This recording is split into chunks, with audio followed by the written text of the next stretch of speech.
Hey, gun people. Well, back at the trial. I'm getting a late start, so it'll be late uploads. But anyway, let's see what's going on here. It looks like there's some sort of ruling or something. Mr. Mayor's not here. Do you want to wait or? No, he's giving me permission to drive the car. All right, go ahead. So just so the court knows where we're going, and it may or may not impact the ruling, we're going to be talking about a specific incident when Mr. Huber was a child, in which he ran to try to help stop an explosion at a family gathering. That's what we're getting into. And it's not a general, he was a good guy kind of thing. It's a specific act to rebut that Anthony Huber was going to attack Kyle Rittenhouse. We see it more as he was going to try and save people from Kyle Rittenhouse. Oh my God, are you serious? You got a guy that's all night been throwing rocks, getting in people's faces, saying, shoot me, fuck you. He was just got out of the hospital from trying to kill himself. He's carrying around his meds. He's doing all this crazy shit. He arms himself with rocks and a chain. And now you're going to say he was going to save other people from Kyle? Dude, when you talk about reaching, this shit ought to be next to the freaking definition of reaching in the dictionary. Holy cow. I can't even believe the judge ain't even laughing. If I was up there, I'd be like, are you serious or am I getting punked? That's our basis, and I just want you to know where we're going. Legally, I think that's permitted. Okay. Defense? Excuse me, Judge. I would argue that's not a character trait for peacefulness, first of all. But if it comes in, then I'm going to ask the court under 90405 to allow specific instances to rebut that, which is allowed under 90405 sub 1. I have two criminal complaints involving Mr. Huber where he caused physical harm to other people. And I think if they're going to lay forth or try to lay forth... I'm not sure I would have let that out of the bag. I would have just said under 902, I can rebut, and I'd have left it at that. Why do you want to tell the defense? I would actually want the defense to try this shit so I could get in all the negative shit. Oh, man. Why would you show your hand like that to the prosecution? With opinion evidence on peacefulness, 90405 allows me to rebut that on cross-examination with specific instances of conduct. But overall, I don't think running to something is a character trait for peacefulness, in my opinion. So that's what I would ask the court to consider. Okay. Well, I looked in the books. And Colonel McCormick section, and this, we don't update a lot of these things anymore. This is from 1990. The laws of evidence don't change that fast, although there's been change to this rule fairly recent. And I actually, one of the issues I didn't get to yet, and may not have to, is whether on the particular points we're going to talk about, whether the federal and Wisconsin rules are alike, because there's been somewhat of a change. But this is from 1992, and Section 193, Colonel McCormick, a well-established exception to the rule forbidding character evidence to prove conduct applies to homicide and assault cases in which there is a dispute as to who was the first aggressor. This exception permits the accused in such cases to introduce appropriate evidence of the victim's character for turbulence and violence. In response, the prosecution may adduce evidence that the victim was a characteristically peaceful person. That sounds reversed to me. That sounds like the defense can bring up he was a bad guy and then the prosecution can say he's a good guy.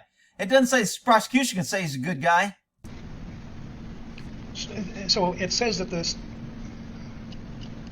the accused can offer evidence of the defendant's character, of Mr. Huber's character for turbulence and violence. They haven't done that. They've introduced evidence of specific acts of Mr. Huber. And that sentence, the second sentence I read, is in response, the prosecution may adduce evidence that the victim was characteristically a peaceful person. So you're responding to something that hasn't been offered. Bingo. You go, boy. I'm with him.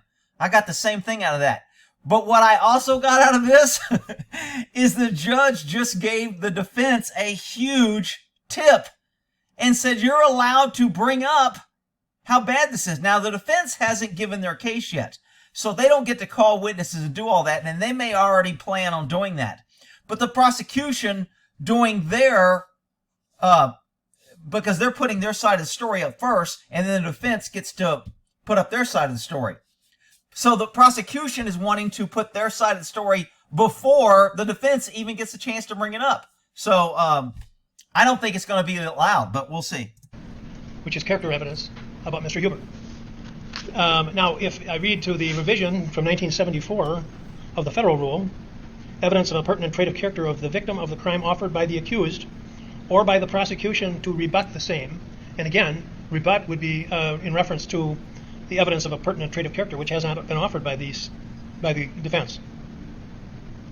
Or character trait of peacefulness of the victim offered by the prosecution in a homicide case to rebut evidence that the defendant was the first aggressor. So it says evidence, it doesn't say character. So that second phrase seems to suggest that the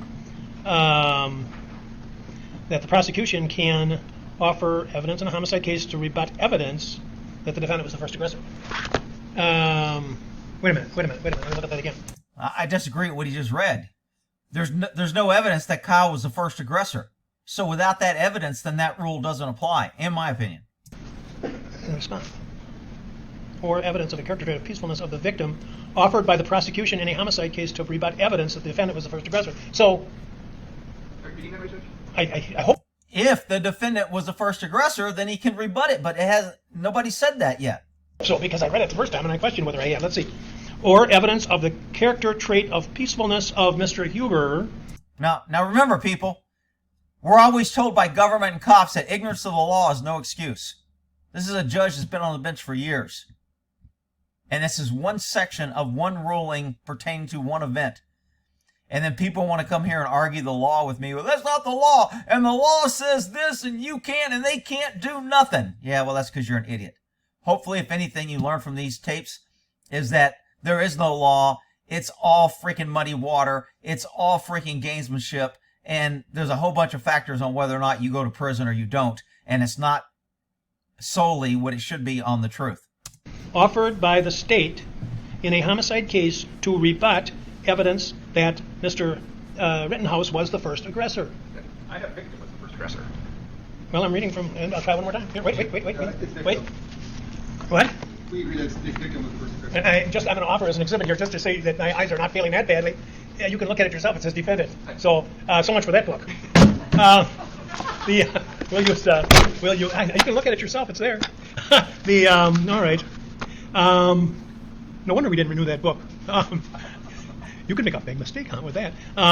Let's read from my favorite, which is Judge Weinstein, who says, and this is it's. Wasn't Judge Weinstein the guy that was on CNN that said something he got wrong? Maybe I just missed that part. 7013C that we've talked about before. When the defendant offers evidence of the alleged victim's character, then the prosecution is entitled not only to offer rebutting evidence about the victim's character, but also introduce evidence that the defendant has the same character trait. And so it starts off when the defendant offers evidence of the alleged victim's character, which hasn't been done. Yeah, that's the first part of it. Yeah, you got the second.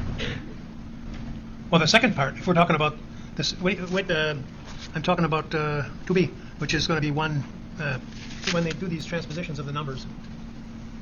What are you offering it under? You tell me the statute you're offering it under. I'm I thought it was 1B. 90404, 1B. But there's two provisions in there. I know there are. Okay, we're talking about the second, which is the character trait of peacefulness of the victim offered by the prosecution in a homicide case to rebut evidence that the victim was the first aggressor. Right. And that is a more sweeping statement than the older material before. I think it's a 1974 revision. Anyway, there was disagreement in the other one I used was the Graham Handbook of Federal Evidence, and there's disagreement. So when I walked out here, I thought, well, I think I'm going to resolve it, the tie in favor of the state.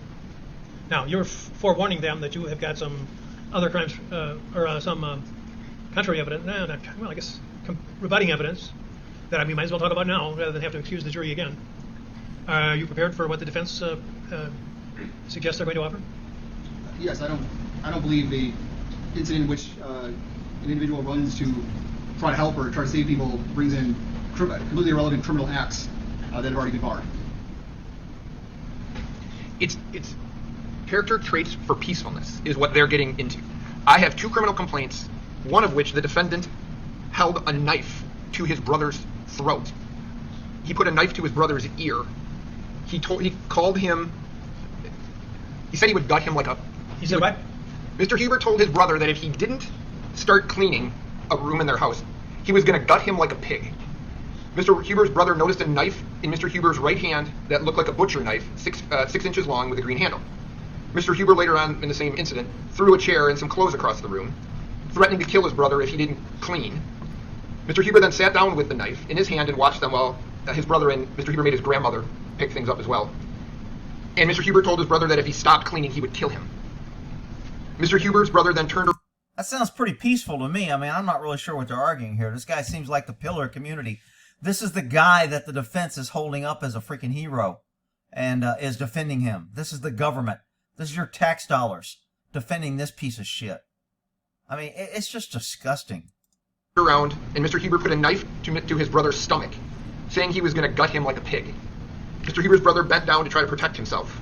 Mr. Huber then grabbed his brother by the neck, dug his nails in, and choked him for approximately 10 seconds. He then put a knife to his brother's left ear. Okay, so what's going on here is the prosecution is trying to do cleanup on the guy because there's so much information where the guy was yelling at people and wanting to fight and saying fuck you and getting in people's face that he came off as a raving, lunatic, violent asshole, which he is. So they've already hid that he tried to kill himself. He was in a hospital and he's just released. They're already hid his criminal history. You can't bring up his criminal history. So those are just 2 instances that they want to bring up. He's got a much longer criminal history than that, I guarantee you. So they've already hidden that. And now they're saying that this doesn't really apply to what they want to bring up. This is why jurors give bad decisions. And this is why when you're on a jury, you have to default to not guilty and never give the government or the state the benefit of the doubt. Never lean toward them. Never think that they may have made a mistake and give them. It has to be always go for the defendant, no matter who it is, whether it's Kyle or some mass murderer. I don't care. Government should never they have to be held accountable because they have all the cards stacked in their favor. His brother felt the blade and believed his ear was cut. Those are... Oh, and then as he left, he told the people in the house, I'm going to burn the house down with all you fuckers in it. That's what Mr. Huber had said in that instance.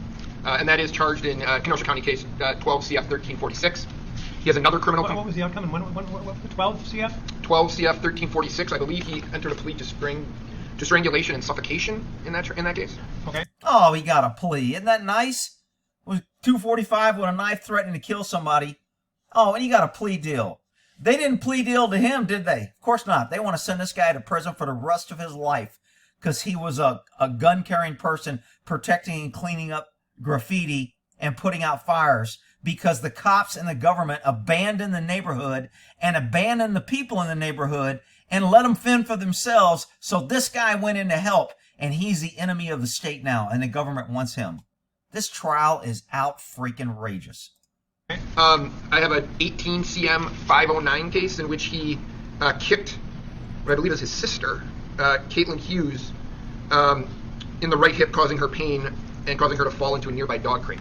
So I would normally not move to admit those.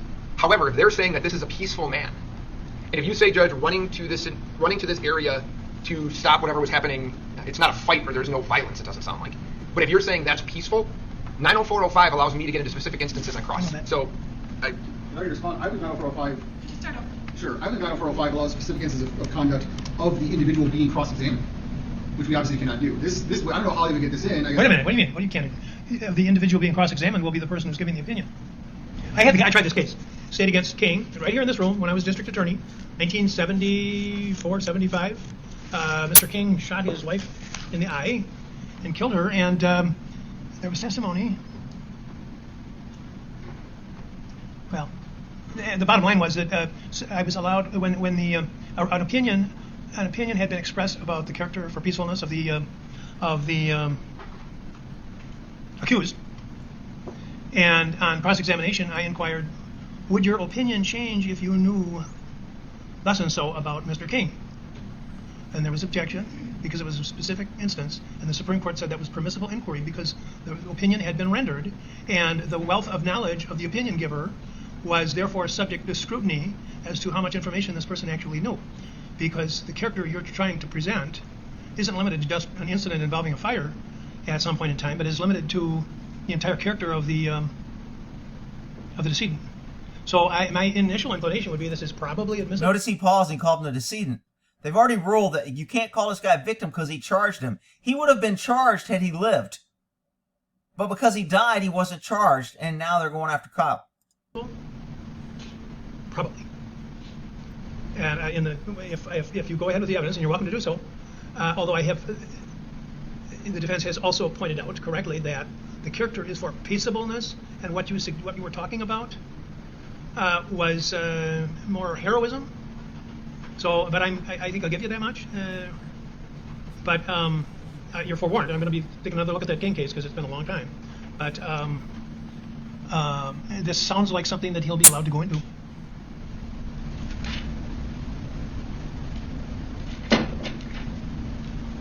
Understand? What do you want to do? I will not submit the evidence. You what? I will withdraw that question and not submit the evidence. You'll withdraw that question and? I'm not going to elicit that testimony. Okay, do you want Mrs. Hughes back on the stand? Yes, there's still just a couple more questions. They obviously have to cross-examine. Okay. I'm not sure if that was the best move. I think their evidence was shit compared to this. I would have wanted them to present that so I could present my side. And there's nothing that requires him to say exactly what they're going to bring in.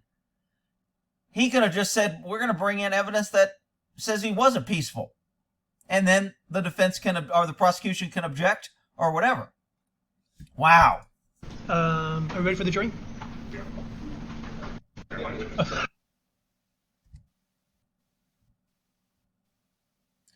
See, everyone else is laughing and smiling, and Kyle kind of feels relaxed and smiles, but they judge him differently than everyone else smiling. We had some additional discussion on the issues that were pending, and it has been decided, the state has decided to withdraw the question which was asked. I wish I'd have known the question. There's been quite a few little pieces cut out of this trial, and I think they're doing some things that they're not allowing to be public. Now, somebody made a comment that the FBI testified and showed more information, but they claimed freaking Patriot Act, some terrorist bullshit, and they didn't want it put out to the public, and it was hidden. So, again, we may or may not know everything the jury. The whole purpose of making this thing public is so the public has the same information the jury has. I don't think that's the case, because I've seen too many cuts and bleed-ins and not crosses and shit just happens, and I'm like, what happened here? What happened? So I don't think we know everything the jury knows. And if this person was right, that the FBI came in and didn't want to give out secret information and they gave more evidence on something, that could change. That could be a key piece of evidence that we'll never know. Night of August 25th. Okay. Ms. Hughes, the night of August 25th, or into the morning of August 26th, when or how did you hear about what had happened to Anthony? I got a text around midnight, maybe a little after, from... Also, maybe this is Mom, which we didn't see, and maybe they're going to ask her what a hero he was. Anthony's girlfriend, Hannah, saying... Oh, we don't need to get the context of it. That would be called hearsay. And then did you ever receive any further communication about... let me ask it this way. When did you find out that he had died? Much later. It was maybe 5:30 in the morning. And how old was Anthony when he died? He had turned 26 a couple days before. Ma'am, I'd like you to look at there's an item in front of you which I've turned over. I'd ask you to turn it over to look at it. It's marked as States Exhibit 44. Do you recognize that? Yes. What is that? This is a photo of Anthony as an adult and Anthony as a child with a skateboard. And are those pictures you provided to my office? Yes.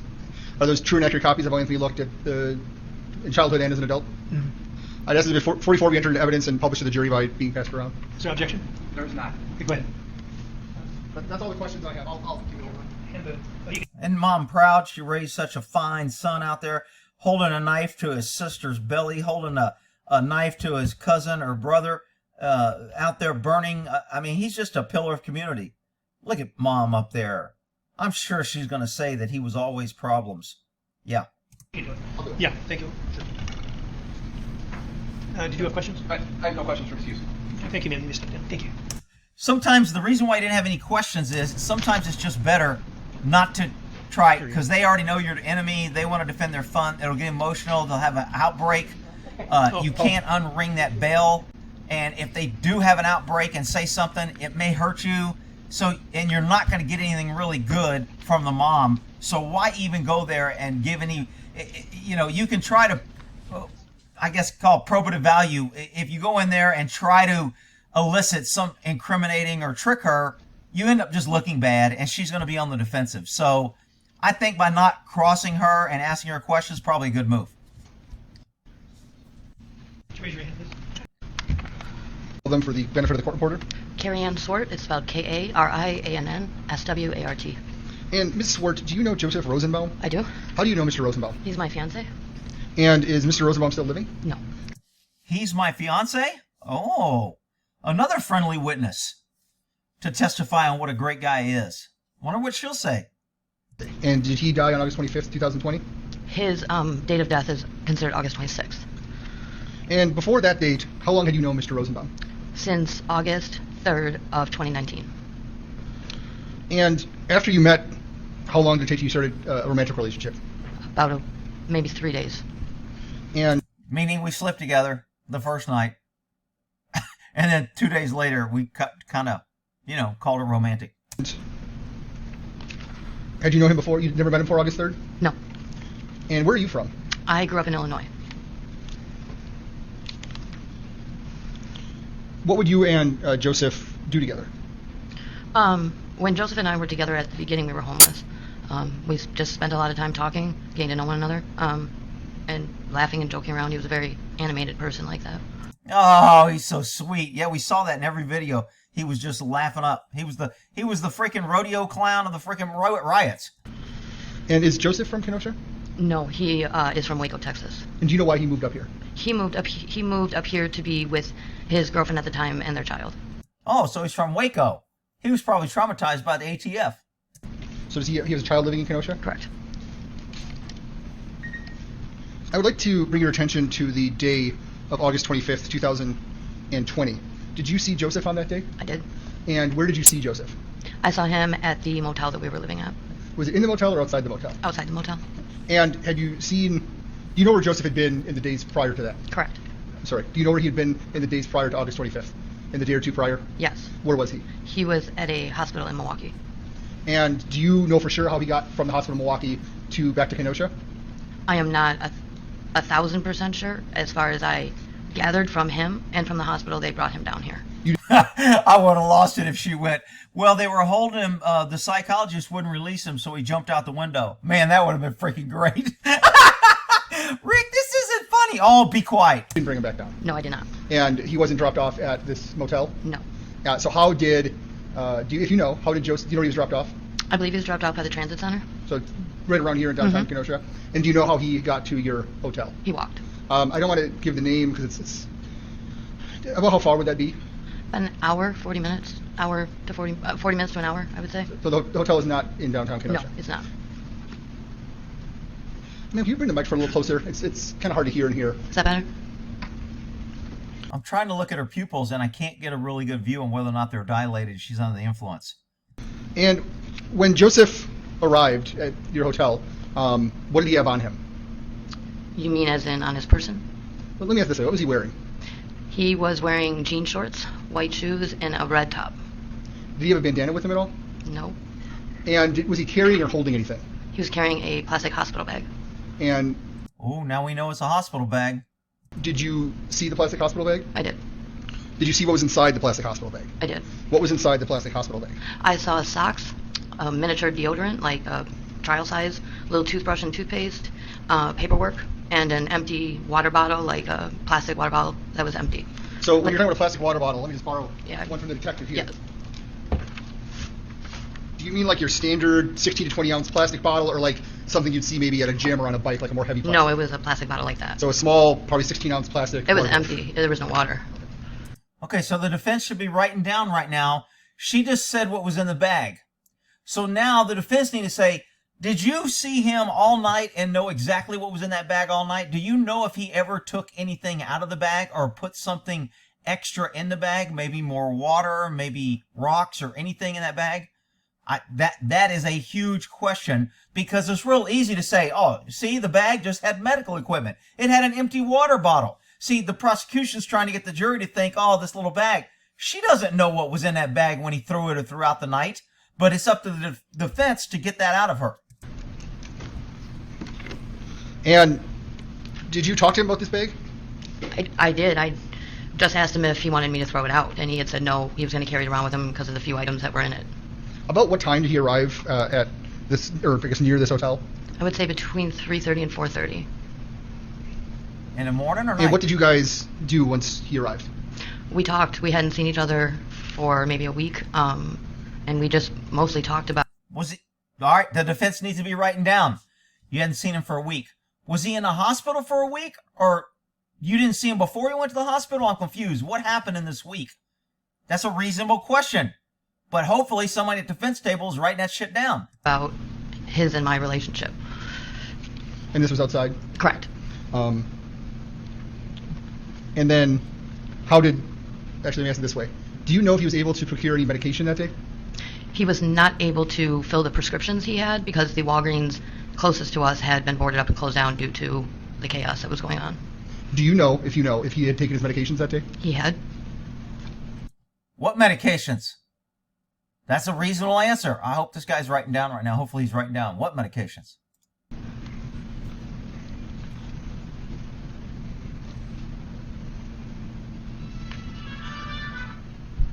Ooh, somebody had a phone. Ooh!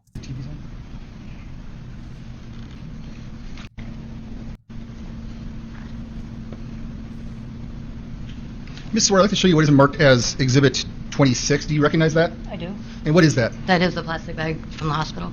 And is it true that a few days ago I showed you a printout of this exact exhibit? Yes. And is that the plastic bag that you're referring to that he brought back from the hospital? Yeah, it's like one of those plastic bags that you just put your clothes and belongings in. And in looking at the screen, does it seem like there's more items or fewer items or the same items, if you can tell, that he had when he was at your residence? It appears to be the same as when I saw it. Can you make out anything in this photograph? I can make out. I think he might have had an extra shirt in there. That might be, and it looks like the water bottle on the side. Shirt. Sure, thank you. Do you know if Joseph Rosenbaum knew anyone named Kelly or Joshua Zeminski? He did not. I'm going to object. That's speculation. Sustained. Expect the answer. The witness would not be in a position to know the identity of all persons that the accused would have known, the decedent would have known. Thank you. Do you know if he knew any people in Kenosha? No, he did not. Same objection. Who thinks that the prosecution is going to show a video of him getting shot so she'll cry and get emotional? Raise your hand if you think that's going to happen. I think you're right. Not sure I heard the question. The question was, do you know whether he knew many people in Kenosha? And she answered, pardon me? That would be my objection. Would be the Okay. same. It's along, generally, You see her shaking her head and frowning because the defense is objecting? She is absolutely a hostile witness to them, and she's already shown it. She's also pretty jittery, but I can't tell if it's from drugs without looking at her eyes, whether it's from drugs or just being nervous. So, that's why it's hard to tell when somebody's under influence on a stand, because a lot of people get nervous. She was licking her lips a couple times. Usually drugs, especially stimulants, will make you lip your lip because your heart rate goes up, your temperature goes up, your blood pressure goes up. That makes you thirsty. And when you're thirsty, you get dry mouth. And so you'll lick your lips lots. But you lick your lips also and get dry mouth sometimes when you're nervous. So again, I can't tell if she's under influence. If I was there as a cop and she was a witness for the defense, I would be looking. Even if she was a witness for us, I pointed out to the DA, hey, I think she's on the influence. Her eyes look dilated, and I'm looking at the vein in her neck, and it's like about to pop out of her neck. So her heart rate's extremely high. And the DA would go, don't say that. I don't want to bring that up to the jury. Just ignore it. And that's what the DA would tell me if I told him. But I'd still tell him because that's what I'm supposed to do. It's the same, would be the same ruling, except that it's like my asking if you know people many people in Topeka.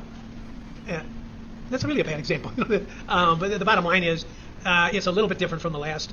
Did the decedent know a specific individual? Now he's asking her, did he know many people in Kenosha? And I think that she'd be in a better position to answer that, so I'm going to let that one go. And you said no? Correct. Now, in your relationship, this about year, how often were you with him?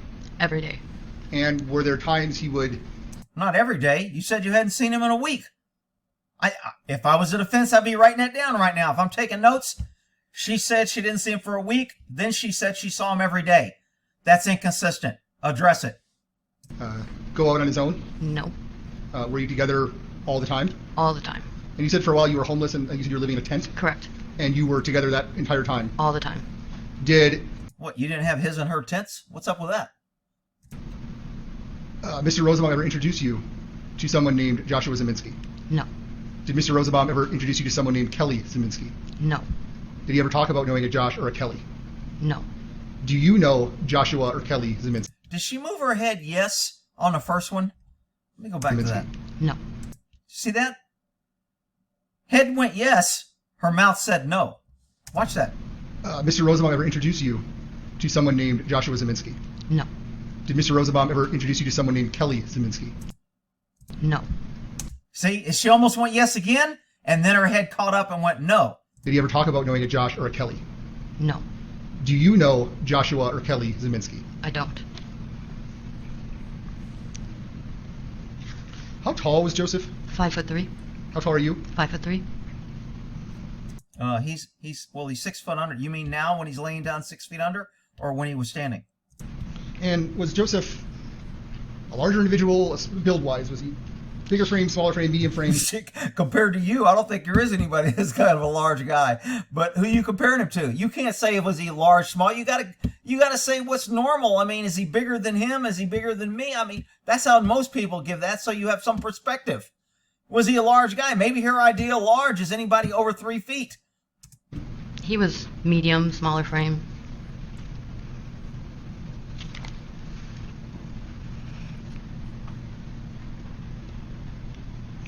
Do you know if Joshua had any money on him when he was at your residence? I'm sorry. Do you know if he had any money? Joseph? Did I say Joshua? I apologize. Did Joseph have any money? No. Now, did Joseph spend the night there, or how did he end up leaving? Or what? Let me ask this way: did Joshua leave? Did Joseph leave? Yes, he did. About what time? He left at exactly 9:38 because I looked at my clock. You looked at your clock. My watch. And how was your parting? How did you part ways? It was really good. We were talking about things we were going to work on in the relationship. He was extremely excited to... Things we were going to work on? That usually doesn't mean good. If it was so good, why are you talking about things you got to work on in a relationship? That doesn't make sense. I'd probably follow up with that. You said you were talking about things about the... What were y'all going to work on? What was that conversation about?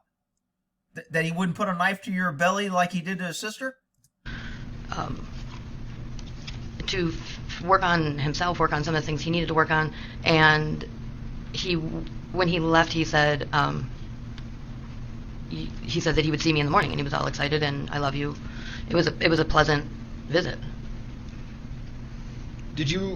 Was there any discussion of the potential for events downtown or the curfew or anything like that? I did explain to him that things had gotten bad the last few days because he was not in town, and I did tell him explicitly not to go downtown. Well, that sounds like the relationship was going really well. It was good. He said, I love you. Everything was going great. We were working on ourselves. I told him not to go downtown, and he went down there and got his ass killed. Perfect.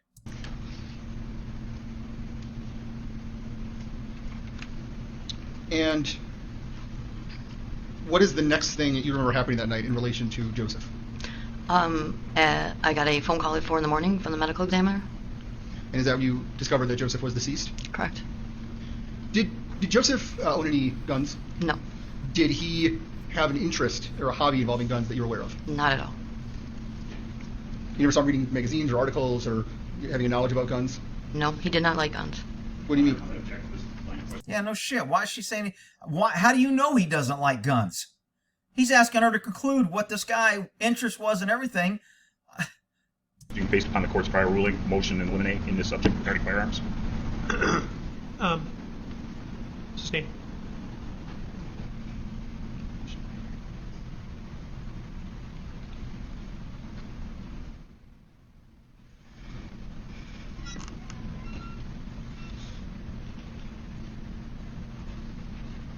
So what did you do once you received this news? I fell to my knees and cried. And then what, if anything, did you do? I went on my phone and looked up on the Facebook Kenosha Scanner page to see what the police call might have been about that night. And there was a video link, and I clicked that, and that's when I saw the video of Joe dying. So you watched one of the videos of the shooting? Correct. And that evening, had you been watching, we've heard a lot of people are out there live streaming or filming or the news. Had you been watching any of that? Nothing. All right, so you had no idea that anything, you didn't know what was happening in downtown Kenosha until 4 o'clock Till in the morning. 4 in the morning. Once you saw that video, what did you do? I broke down, and I can't get that image out of my head, so, yeah. Did you go down to downtown Kenosha at all? I did the following morning. My sister picked me up about 8 a.m., and we went over to Car Source, and there was the mark where Joe had been laying, and I put my hand in it, and my hand was wet with his blood, and that's, again, when I collapsed on the ground. I'd like to show you what is in marked as State's Exhibits 42 and 43. Had he listened to you and not gone down there, he wouldn't have been dead. Had you picked better people that didn't molest children and hold knives to their sister and brother's throat, maybe you wouldn't have been crying. Oh, I'm sorry. The jury can't know about that. We have to put on this air that he was such a great guy. I'm waiting for him to come out. He was about to go to doctor school. Get ready. People look at that order, okay? So what, we're going to show pictures of him dead? Is that where you're talking about? Oh, she'll start crying, then the jury will feel bad, and we'll put in all these theatrics. Has nothing to do with whether or not this shooting was self-defense, but it's always good to make the jury feel something. I'd like to show you Exhibit 42. Do you recognize that? Yes. And what is that? It's a picture of Joe and I in front of Quick Trip. And When we were homeless and we were shoplifting, and he had just stole me a Red Bull and a malt liquor that night. I remember. Whatever. is that a true and accurate copy of a photo of you two together? Yes. If you know, do you know when in relation to August 25th that was taken? I would say, in relation to when, probably a year prior. So probably closer to when you first met. Yes. Notice her emotion when she saw the picture. She was all bummed and everything, and now it's totally gone away. And she's totally back to talking normal. I would like to move Exhibit 42 into evidence. Objection. I don't. Receive.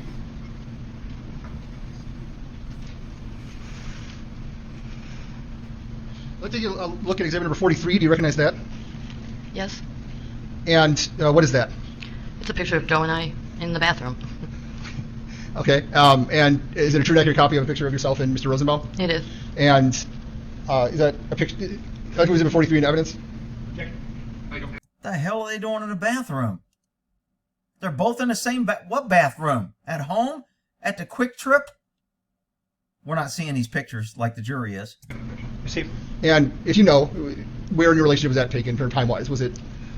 This was about April of 2020. Thank you. I'd like to publish the pictures by having them passed around the jury. Objection. No. Go ahead. I believe that's all the questions I have. Okay, so I'm not real sure what kind of cross we can get other than the questions that I brought up when he was asking. Hopefully they will cross her on a few things. She's already hostile. She's not going to be friendly, and she's going to lose credibility because she's angry. So she's a good person to question, and I'm sorry for your loss. I just have a couple questions to clear up. I mean, I would not let her go without a cross.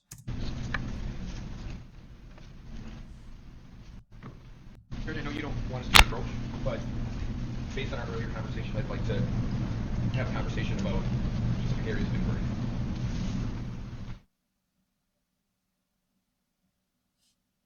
Oh, so they're doing a sidebar, which earlier he said the Supreme Court doesn't like sidebars because it's off the record. Maybe she's still typing. Can she hear? Let's see if she's still... No, she's not. This is off the record. They're whispering. Why is it on the record? Let me ask you folks to step out for a minute. And, yeah, when you finish looking at those pictures, then I'm going to ask you to step into the library for a minute. After you've done so, why don't you step in the library? And I don't think this will be lengthy. Good. Get it on the record. You can step out for a few minutes, but I assume this isn't going to be lengthy. But we'll find out. If you're more comfortable walking around for a little bit, you can, but it's going to be just a matter of minutes, I hope. Mr. Therapis. So, Judge, I don't want to. We had talked about this after openings, and I didn't want to step on any pretrial ruling. In the opening statement, there was a statement about Mr. Rosenbaum being in the hospital in Milwaukee. That was addressed with Ms. Ward on direct examination. I am of the opinion that simply stating he was in a hospital is a misrepresentation as to what actually was going on. Most people are at hospitals for physical ailments, to recover from whatever's going on. And I think if we're going to give the jury a clear picture of the hospital he was in, I think we have to be able to at least, I think it's appropriate now based on their questioning, and the questioning is evidence, so that in fact that he had been released from Aurora, their mental health wing, or their mental health. Why is that not part of the hospital? I'm not saying it's not part of the hospital, but I think it's reasonable to say that the majority of people believe that you're at a hospital for physical ailments. I don't know that of course we get a jaded view because we deal with a larger percentage of people who are hospitalized who are there for mental or emotional disorders. So, but you're not selling this, sir. Well, the other area that she had mentioned, or that was talked about in cross-examination, was did he take his medications that day? Yeah, that's another matter. So it's irrelevant, I suppose, if he takes blood pressure medication or medication like that. I'm assuming, and she can come in and do this outside the presence of the jury, I'm assuming there's testimony about him taking his medications for mental health ailments. And I would ask, I don't have to go into it too deep, but I think it's relevant that I ask her what those medications were that he took that day. You know, it could be, but what if she named the medication? Do we know why it was prescribed, what its pharmacological properties are, what the possible side effects are, what it's generally used for? There's all kinds of things, and I'm not going to invite the jury to speculate on that. I'm just dropping in front of them while he was taking... You've already dropped it on the jury. They know he was in a hospital, and they know he got meds, and they don't know what meds. Liquid penicillin. It means nothing to the jury. So I'm just depositing something for them to speculate about, and so I'm hostile to that. If she knows what it's for?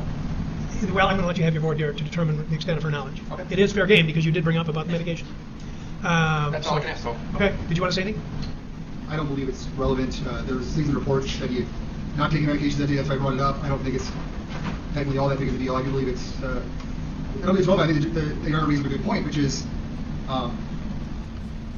these psychoactive drugs, these benzodiazepine type drugs. I'm not an expert on them, or else I wouldn't be at the table. But one drug can be prescribed for a variety of diagnoses. Because for the very reasons I've said, I'm not just going to give them something that means nothing to them, and then. So we can't ask a criminal about his psych drugs, but you can lose your job if you don't take a vaccine because the president says you got to have a vaccine. But we can't ask him about his psych freaking drugs, and we can't bring up that he held a knife to her. I mean, that's why that's why cops are jaded. That's why cops aren't on juries. If you're a cop, they kick you off a jury because they know you know all the bullshit, and they know you're not going to be able to be fooled into the bullshit they're trying to sell. I asked them to try to speculate as to what it's for. So I asked her to come in, and she can be examined.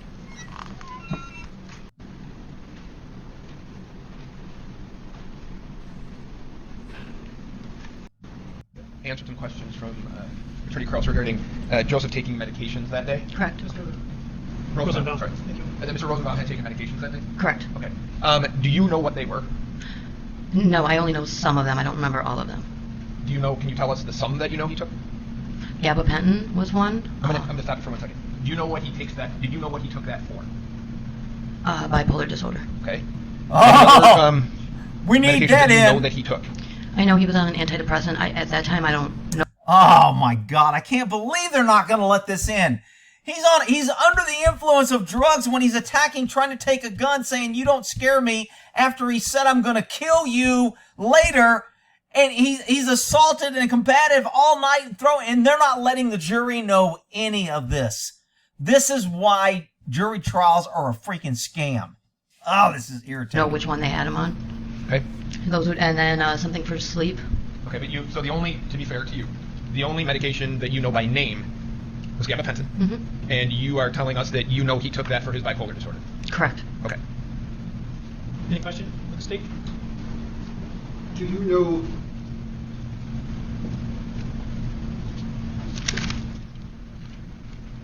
Do you know when? Do you know that he was diagnosed with bipolar disorder? Yes. Did you go to doctor's appointments with him or anything of that nature? Yes. And He wanted her to say no. I love it. He's like, shit, now what I do? How do you know that gabapentin was prescribed for that reason? I was his emergency contact at the hospital, so they... Oh my God, this is great! I mean, they are asking these questions looking for a loophole to weasel through, and she's given the great answers that the defense wants, and that the jury should know. really called me and asked me what kind of medications I've worked in the past for him. And I told them, and they were in contact with me, letting me know what medications he was on, just like they called me that morning to say they were going to be letting him go, but that he had had his medication. So the hospital told you that day or the night before that they were going to... Did they say they were prescribing it, or did they just ask you what they should prescribe? At first they were asking what they thought was best, and then I told them what had worked for him in the past, and he, the doctor or the nurse that I spoke with, then explained to me what medications they put him on, and that was that. How many medications total, if you know, was he taking? Or was he given, let me ask this way, was he given at the hospital? I believe he was given Effexor, gabapentin, and Seroquel for sleep. Seroquel.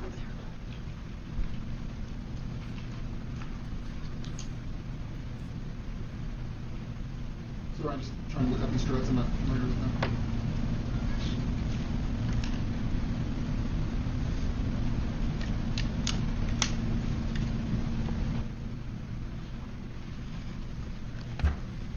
Now, if there was a break in this trial, the defense, or not the defense, the prosecution would get with her. She's their witness, so they would get with their witness and say, look, we don't want you volunteering anything, and if they answer questions and you don't know, it's okay to say, I don't know. We'd rather you say, I don't know, than maybe give some misinformation that they can catch you on. So be very careful. They're going to try and trick you up. They're going to try and get you to say things. So if you don't know, that's how this briefing would go. This is what the prosecution would tell her if they have a chance before the jury comes in. They may not have the chance, but if they do, that's how that conversation is going to go.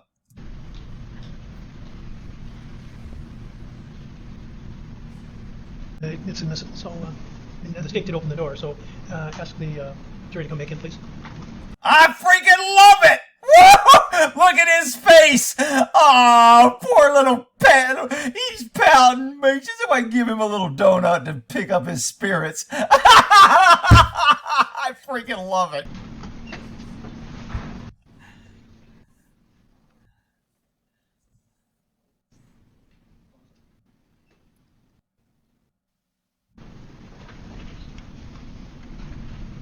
So you had mentioned on direct examination that you and Mr. Rosenbaum spent the day of the 25th together. Is that fair? The afternoon, yes. Okay. And you were asked by Attorney Krause if he had taken his medication that day, right? Correct. And Mr. Rosenbaum was taking gabapentin, is that right? I believe so, yes. That's what I was told. Okay. And you know, having been around him, that that was for bipolar disorder? It was to help with, along with the antidepressant. And when you saw him, this plastic bag, you saw the picture of the plastic bag? Correct. One of the things that you mentioned that he had in there was a plastic water bottle. Mm-hmm. Yes. And you had said that that plastic water bottle was empty, is that right? Correct. Did you find it odd that he was walking around with an empty plastic water bottle? Well, when I saw the bag with the empty bottle, I thought it might have been garbage. I asked if he wanted me to throw it out, but he said because he had some clothes and some paperwork from the hospital that he was just going to hold on to the bag because that was all he had. And he didn't ask you to throw away the water bottle, did he? No, He took that with him when he left you that evening, is that right? as far as I know. Now, you had said that normally you had spent a lot of your time or all of your time together. Yes. But that night was going to be different, is that fair? Yes. And you had told him not to go downtown. Correct. Okay. Why was that? Because of all the unrest the last few days prior. And you were concerned that he was going to go down there? No, I was concerned that because the entire city was up in flames that something would happen to him anywhere. But specifically, it seemed like it was downtown. So because he was coming from Milwaukee and didn't know all that information about Kenosha, I just wanted to make sure he knew. Did you feel the need to go with him when he left? No, And did he tell you where he was going? no, he didn't. Did he, to your knowledge, did he have anywhere else to stay? No, he did not. So it was either with you or no other designated kind of place to go. Correct. And my last question, from where you were staying, how far is it to 59th and Sheridan? I would guess an hour walk back, because it's about an hour from the transit to the hotel, so it'd probably be about an hour back to this area. So if we walk, let's say we walk 4 miles an hour, I don't know that, but so it would be maybe 4, 5 miles, somewhere in there? I don't know. Okay, good enough.